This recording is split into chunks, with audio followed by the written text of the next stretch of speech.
देखिए, इस ग्वालियर की जीवनदायिनी स्वर्ण रेखा नदी को बचाने की लड़ाई, ग्वालियर के लोगों को पीने के पानी के अधिकार की लड़ाई हम लंबे समय से लड़ रहे हैं और वो माननीय न्यायालय के समक्ष ये लड़ाई लड़ी जा रही है।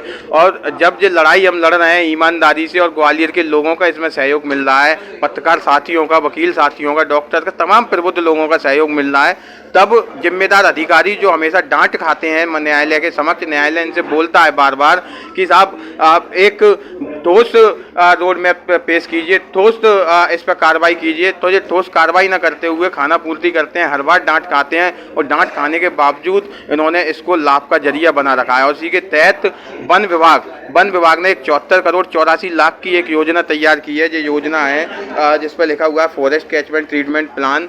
इस प्लान के तहत ये ग्वालियर कैचमेंट में, घाटीगांव कैचमेंट में पेड़ पौधे लगाने जा रहे हैं इस नदी के संरक्षण के लिए, पानी संरक्षण के लिए। और वो जो है 74 करोड़ 84 लाख की लागत से विदेशी नस्ल के पौधे। तो यहाँ सवाल ये उत्पन्न होता है कि साहब देसी नस्ल के पौधे काम क्यों नहीं कर सकते? ग्वालियर की नगर निगम की जो पौधशाला है उसमें उत्पन्न पौधे क्यों नहीं काम कर सकते? पहला पॉइंट ये। दूसरा, हर नदी का एक ई फ्लो होता है, ई फ्लो, इन्वायरमेंटल फ्लो, कितना पानी आएगा, कितने पानी की इनमें ज़रूरत है। जो इनके बांध हैं, 5 बांध हैं जिनके संरक्षण की बात की गई है, उनमें कितने पानी की ज़रूरत है कि नदी में पानी बहाया जा सके। तीसरा पॉइंट ये कि हमारी पिटीशन का मूल आधार ये था कि इसको कच्चा किया जाए ताकि ग्वालियर शहर की सिंचाई हो सके और लोगों को पीने का पानी मिल सके, स्वच्छ पानी। लेकिन ये इन तीनों पर काम न करते हुए, ठोस प्लानिंग न करते हुए, ये काम काहे पे कर रहे हैं कि न्यायालय जो हमें डांटता है उस डांट से बचने के लिए साहब हमने पेड़ लगा दिए, हमने जालियाँ लगा दी। पहले भी नगर निगम ने ये कहा और स्मार्ट सिटी ने कहा, यही कलेक्टर साहब ने कहा कि साहब हम जालियाँ लगा रहे हैं, हम पेड़ लगाए हमने 2000, तो वो 10-20 लाख के उससे तो लगे नहीं होंगे वो पेड़, वो भी 10-20 करोड़ के बजट होगा पेड़ का। और उन जालियों का जो 26 किलोमीटर की जो जालियों की बात इन्होंने की थी। अब ये एक इंटरवेंशन वन विभाग का आ गया। तो वन विभाग की चाहता क्या है? जब 22 फरवरी के आदेश का ये हवाला दे रहे हैं तो 7 महीने से वन विभाग क्या सो रहा था? 7 महीने पहले क्यों नहीं किया जब ये आदेश आया?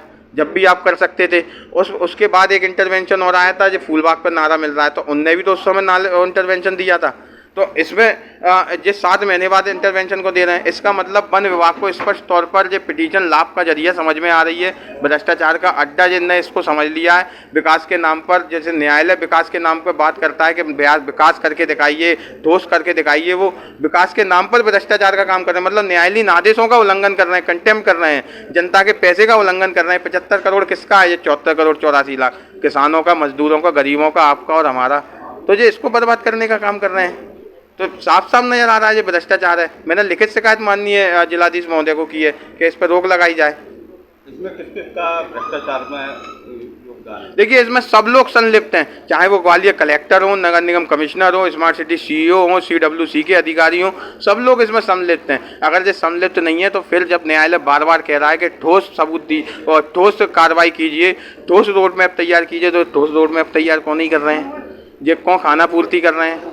आप जो जाली लगा देंगे कचरे से बचने के लिए, उसमें हम कैचमेंट एरिया से हमने अवैध अतिक्रमण हटा देंगे। जो विकास थोड़ी है, उसमें पानी कैसे लाएंगे इस पर बात कीजिए।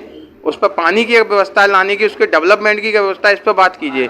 तो हर बार यही बात करते हैं। अब वन विभाग को ये बीच में लेकर आ गए हैं। तो वन विभाग 74 करोड़ 84 लाख की योजना एक छोटी रकम नहीं होती साहब, बहुत बड़ी रकम होती है। जाने कितने गरीबों के पेट पल सकते हैं इसमें। वही पेड़ लगाने के नाम पर भ्रष्टाचार। बताइए, ग्वालियर में कई बार ऐसा हुआ, नगर निगम पे आरोप लगे हैं कि 1 साल इन्होंने पौधे लगाए, उनके 5 साल तक बिल लगाते रहे। कई बार आरोप लगे हैं, आप लोगों ने खबर चलाई है।